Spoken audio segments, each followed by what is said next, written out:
This is the PowerPoint presentation for music, dance and drama. It's the examination presentation for MD12, MDD12 and SSMD12. My name is Dr. Marie van Skalkwyk and I'm your tutor for this module. My contact information you can find on the second slide. There's an email address as well as a contact telephone number. You're welcome to call, WhatsApp or SMS or email me. However, please note that my office hours are between 6 and 8 p.m. on weekdays. You can contact me outside of these times, but I cannot guarantee that I will be able to take your call or that I will be able to answer you straight away. Right, let's start. Welcome to the exam presentation for music, dance and drama. Now this presentation is based on the new study guide that has been compiled in 2019 by myself, Dr. Marie van Skalkwyk. You have to make sure that you have received this new study guide. If you haven't received it on your Kindle or on a hard copy, it is of absolute importance that you contact Iol straight away, because if you use your old study guide, you will have great difficulty in passing this module. Now, let's start with how to use your new study guide. Your new study guide has been compiled with two purposes in mind. And the first of these is learning and study. Now this means that the study guide aims to provide you with all the theory information and information needed that you need to study in order to pass both the assignment and the examination. It also will provide learning opportunities for you to test your understanding and skills and to help you engage with the study material. The study guide contains all the information that you need, so you don't have to do extra research on the internet or in books or any outside sources. Your study guide is the only document that you need to successfully pass this module. Now the second purpose is for professional use. This study guide you can take with you when you start teaching because it gives you a basic overview of the arts. In other words, it gives you general information about what the arts are about, what it's used for, and how it happens. It also provides you specific information that you need to teach and use and apply each art form in school. It also gives you practical examples and lesson plans of how to incorporate the arts in other subjects and how to teach the arts as subjects. In other words, the purpose of this study guide is 1, to provide you with all the information and skills that you need to pass the module, and number 2, it's also something that you can use when you go to teach as a reference guide to help you. Now, when you open your study guide, you will find the following information.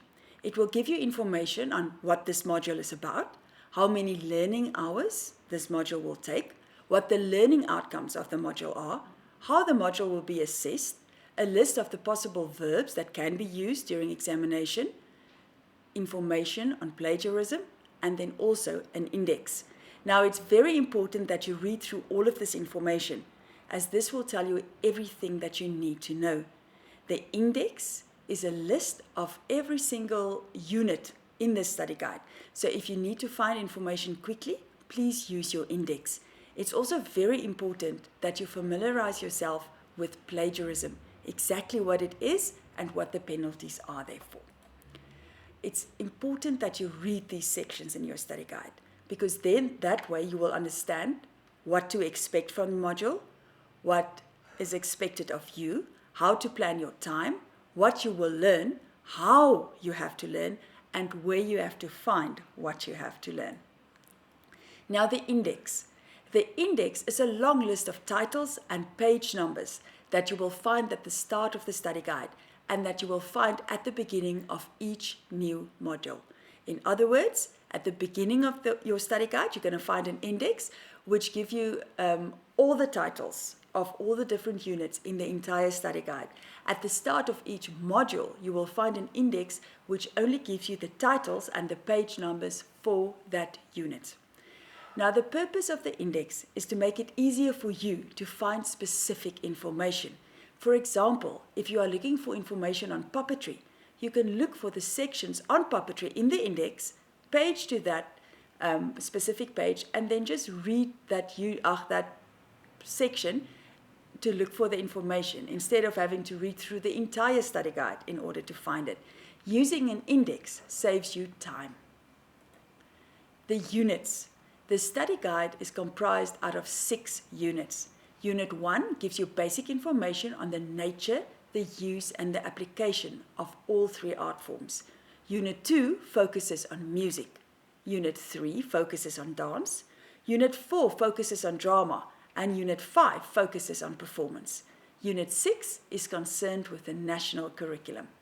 You will only be asked to study information from Units 1 to 5. However, it is very, very important that you read through Unit 6 because I can ask you a question based on information taken from this unit.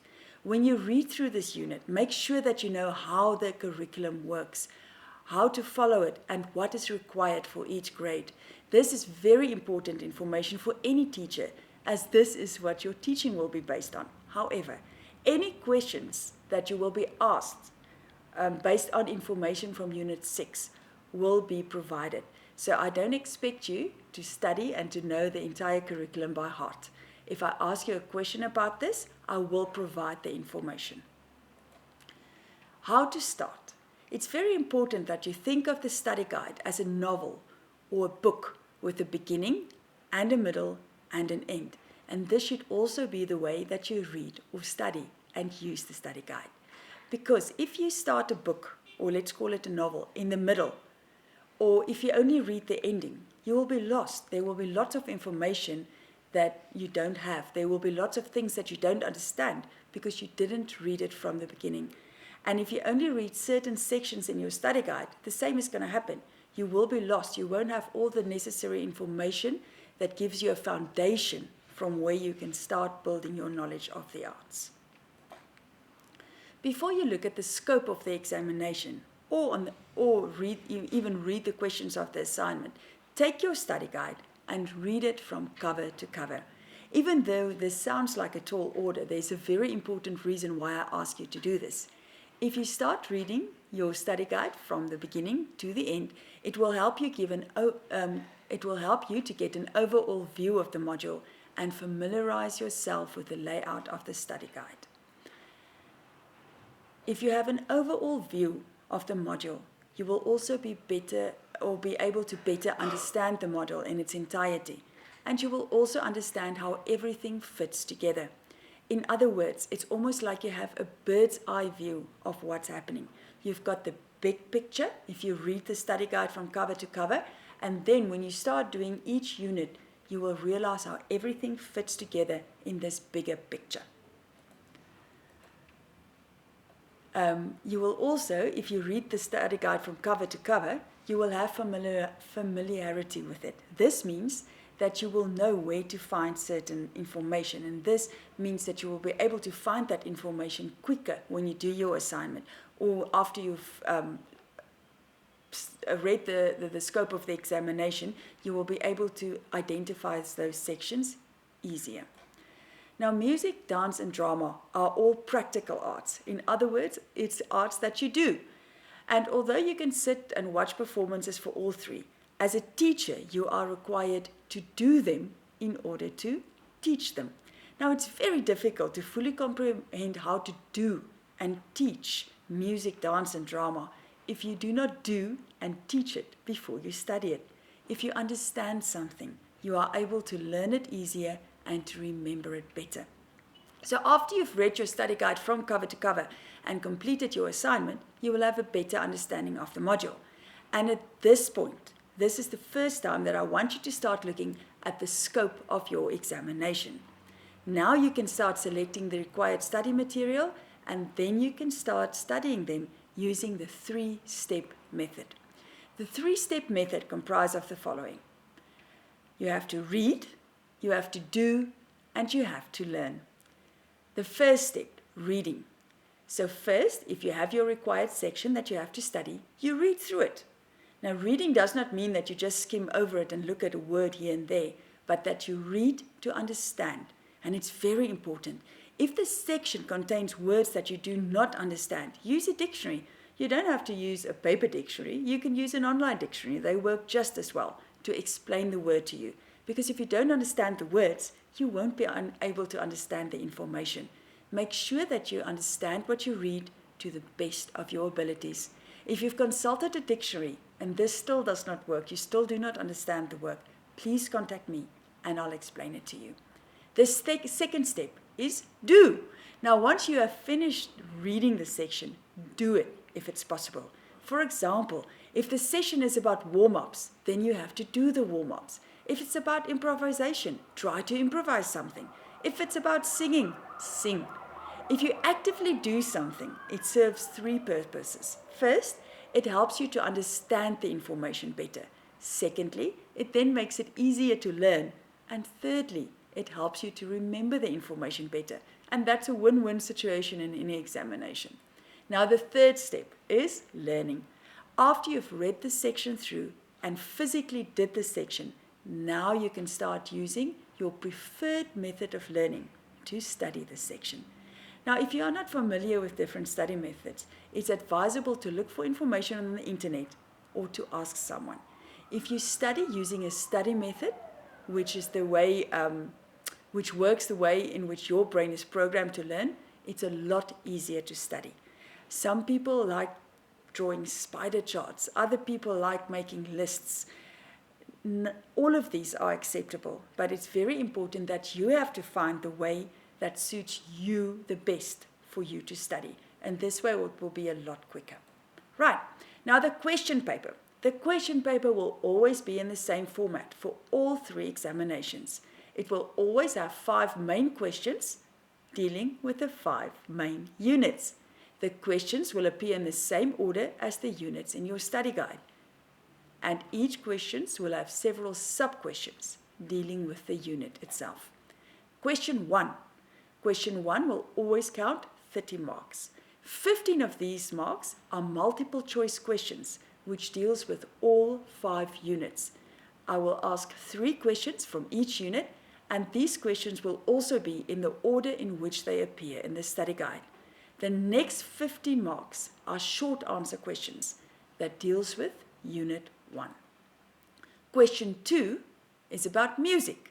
This will count 22 marks, and all of the questions in question 2 will be based on information from Unit 2. Question 3 is concerned with dance. This question will count 23 marks, and all of the questions in question 3 will be based on information that comes from Unit 3. Question 4 is about drama. This question also counts 23 marks, and all of the questions in question 4 are based on information that you will learn from Unit 4. Question 5 is concerned with artistic opinion. Question 5 will always count 22 marks, and all of the questions will be based on information that you will get from Unit 5. Now, just a couple of more tips when you write your exam. Answer all the questions. If you leave questions blank, I cannot give you any marks. So just try. You never know when you might get a mark or not. Then also, very importantly, write legible. If your handwriting cannot be read, you cannot get marks.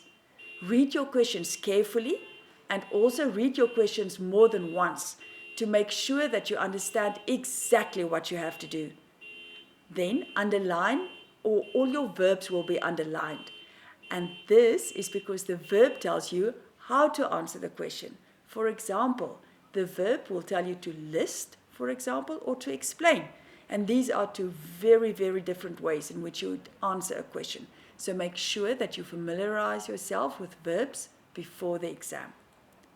In order to be allowed to write the examination, you have to obtain a mark of 50% or higher on your assignment. This implies that if you do not get 50% of the marks, or 60 out of 120 for your assignment, you will not be allowed to write the exam. Then, in order to pass this module, you have to obtain a mark of 50% or higher in your examination.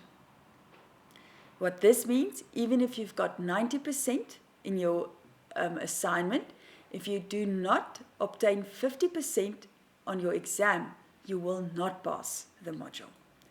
Now the next section deals with the work that you are required to study for the exams. This work is the same for all 3 exams. There's absolutely no sense in contacting me and asking me what the exam scope for a specific examination is.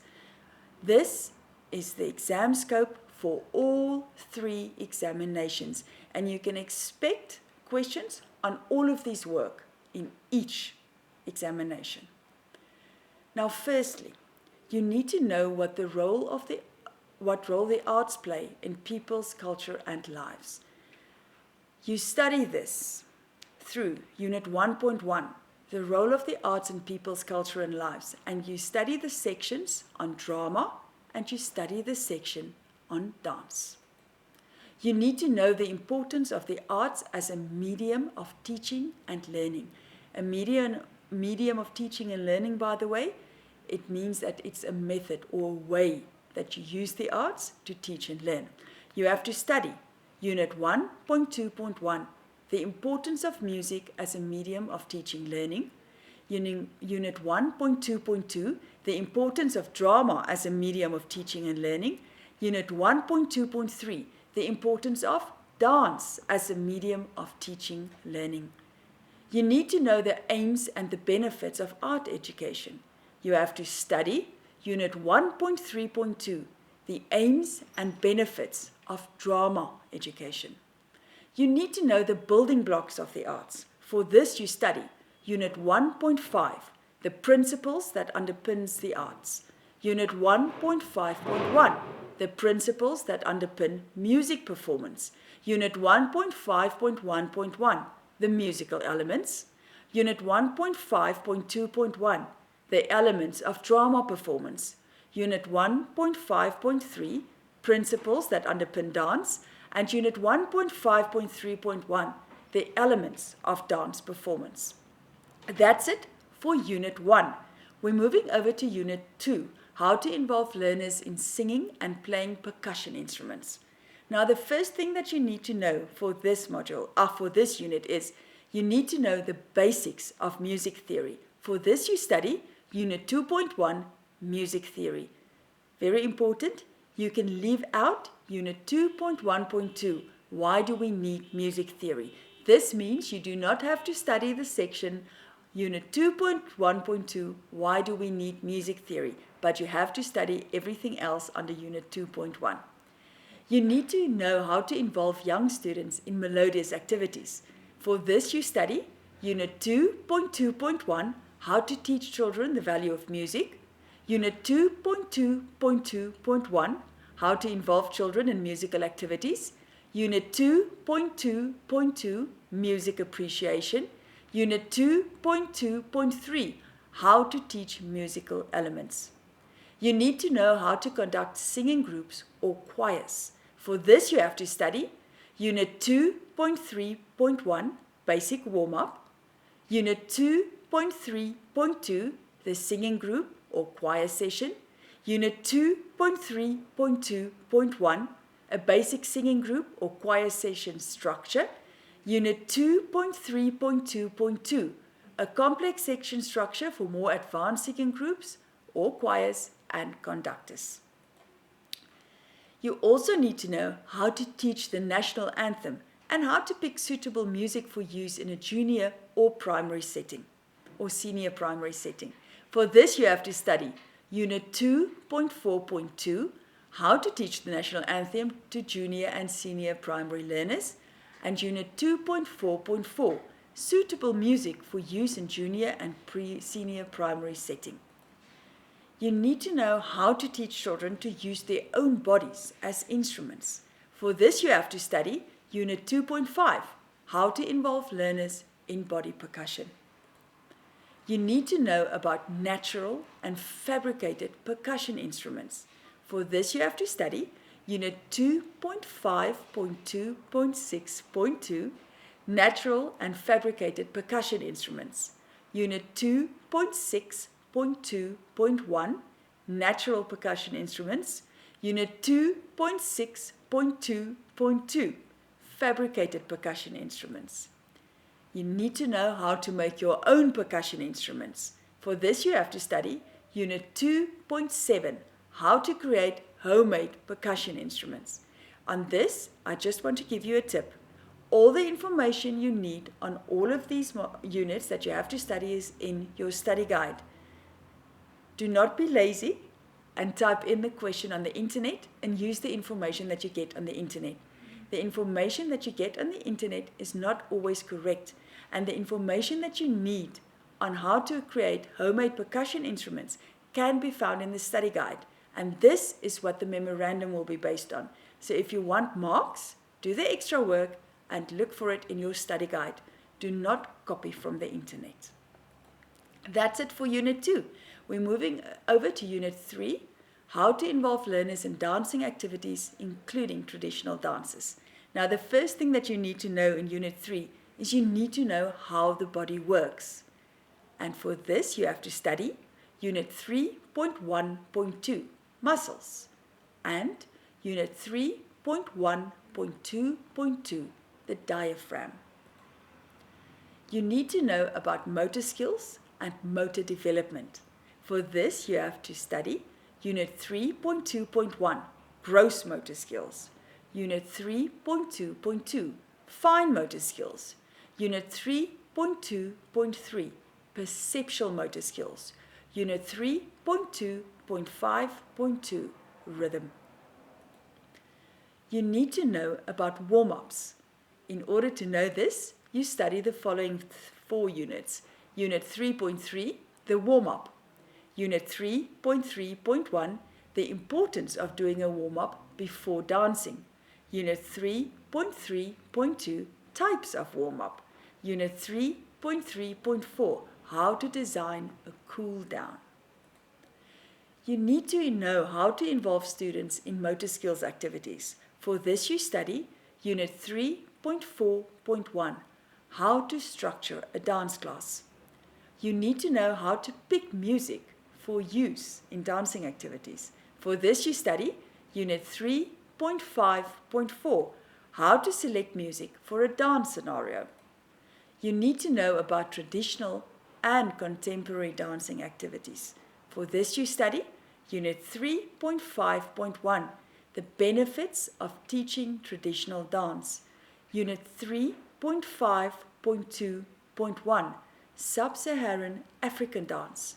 Unit 3.5.3.1, what is contemporary dance and why do we teach it? I quickly want to give you a quick note on Unit 3.5.2.1, Sub-Saharan African dance.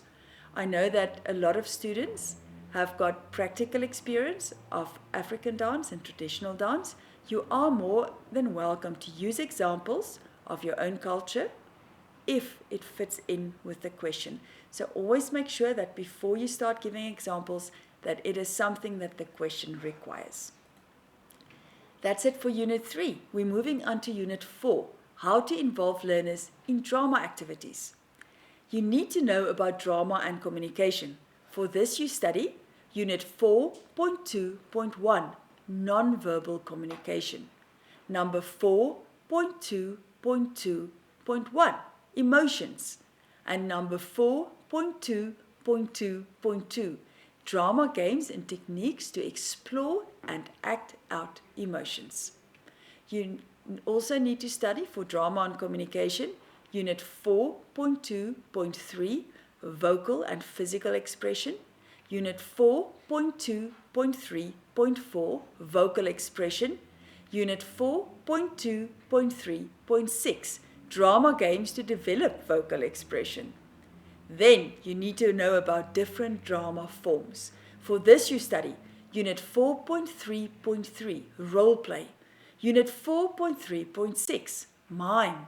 Unit 4.3.7, mime games. Then you have to know how to structure a drama session. For this you study Unit 4.4, how to structure a drama session. You need to know about the various performance elements in drama. For this you study Unit 4.7.1, masks. Unit 4.7.2, costumes. Unit 4.7.3, props.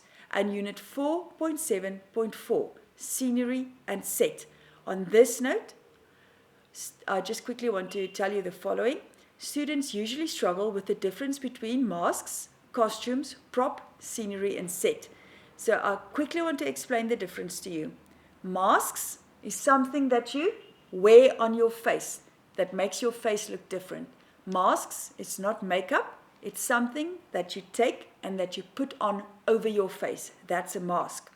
Costume is the clothes that you use, that you wear. This is the costume that I'm wearing today. If I had a hat on or sunglasses, that would have been part of my costume. That's the clothes that you wear. The props are the things that you use. If I am playing a businesswoman and I had my phone and I was talking on my phone, this would be my prop because it's something that I use. It's not something that I put on my face. It's not something that I wear. It's something that I use. So this is a prop. This desk that I'm sitting at, or this thing at the back here, the backdrop, this will be part of the scenery and set. It's something that's there, but it's not something that's necessarily movable. It's a fixed object. So make sure that you know the difference between those four things. Masks, something that you physically take and put over your face to change your appearance, make you look different. A costume, the clothes that you wear. Props, the things that you use. And scenery and set, the things that are set, that you can see, but that are set, that don't move around, that you don't use and that you don't wear. I hope that the distinction between these four things are very clear. You need to know about characterization. For that you study Unit 4.8, characterization. I can't say the word now. Then that's it for Unit 4. We're moving over to Unit 5, which is about artistic opinion, drama and dance production, and group work. Now you need to know about the technical elements of a production. For that you study Unit 5.4.2.2, costume design. Unit 5.4.2.3, makeup design. You need to know about scheduling. For that you study Unit 5.5, scheduling. You need to know how to teach learners to work in a group. For that you study Unit 5.6.1, the importance of group work. Unit 5.6.2, how to teach learners to work in a group. You need to know about arts appreciation. For this you study Unit 5.7, arts appreciation. Unit 5.7.1, the art critique. Quickly want to give you another tip. There's a difference between a critique and criticism. A critique is a very specific written evaluation of a piece of art. And this can be a portrait, or it can be a physical dance form a physical art form like dance or music or drama. In other words, this is the opinion of somebody about the worth of a specific performance or piece of art that they saw. This is called a critique. Criticism is when you tell somebody, I really don't like the way you look. Or if somebody tells you, ugh, that's a horrible painting that you've painted.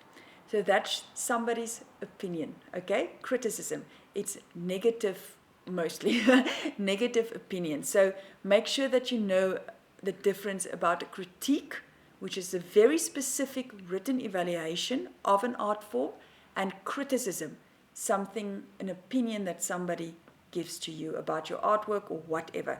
Do not confuse the two. Make sure that you know the difference. Because in the next section, you need to know how to react to criticism and praise. And for that you study Unit 5.7.5.8.1, criticism. Unit 5.8.1.1, how to respond to criticism in an appropriate manner. And Unit 5.8.2.1, how to respond to praise in an appropriate manner. And that's it. That concludes the presentation. I wish you all the best with your studies. And if there's anything that you want to know or anything that you don't understand, feel free to contact me. And I really hope that you enjoy this new study guide and that it adds a lot of value, not only to your studies, but also to your professional career. Thank you.